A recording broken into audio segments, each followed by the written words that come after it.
Before we can get started using a Realm, we first of all need to obtain a copy of the Realm framework.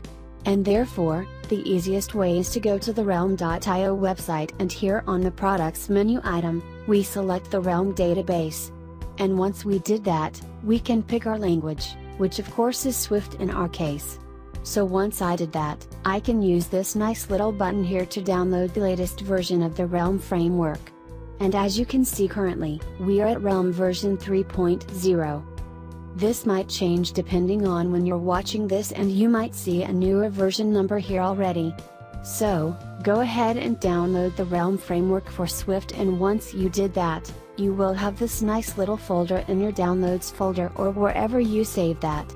And if we open that up, you can see that we get a lot of files for the different platforms that we can use, like iOS, OS X, tvOS, watchOS, and we are now interested in iOS. So, here we can again select something and we can choose the Swift version that we'd like to use. So here in our case, we're choosing Swift 4.0, which is the latest version of Swift currently. And here we'll find 2 framework files that we have to add to our project. So, we don't have a project yet, so let's create one. And I'm going to open up Xcode here, pressing Command, Shift, N to create a new project.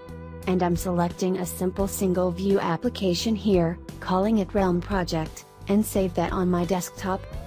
And this is now a standard single view application template that we are using right now, and all we need to do to add Realm to this project is to use our folder here that we downloaded, and to use these 2 framework files and drag and drop them to our project, and specifically, into our embedded binaries section here in the project overview. And the most important step now is that you select copy items if needed. And once I finish this, I already added Realm to my project. And to build that, I'm quickly switching to the simulator here, pressing Command B to build my project, and if everything went well, then this succeeded, and indeed it succeeded.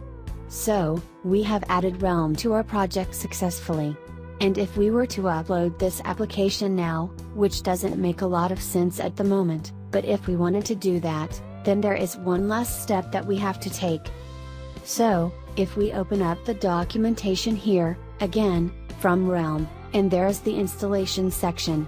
And Realm tells us that we need to do one last step here, which is creating a new run script phase with this little piece of code here. And I'm copying this code right now, and this is necessary because there seems to be some kind of unintelligible app start submission, and this run script phase is a workaround for the app start submission bug that currently occurs when using Realm. So, with this piece of code copied, we open up Xcode again and we open up the build phases of our project. And to add the new run script phase, I'm going to click on this plus icon here and create new run script phase. And once I open that up, I just have to paste my code snippet here into this darker area, and then I am going to build my project again.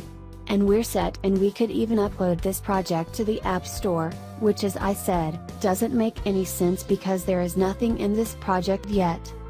But another thing that we need to install in order to work with Realm in this course, and which is also very useful, is obtaining a copy of the Realm browser, which you can find in the Mac App Store. So, simply search for Realm, which will bring you to this Realm browser. And I've already downloaded that, so I can open that up, and this will give us this nice little application that we can use to have a detailed look at the data that we created with Realm, and we're going to use that browser in a later video.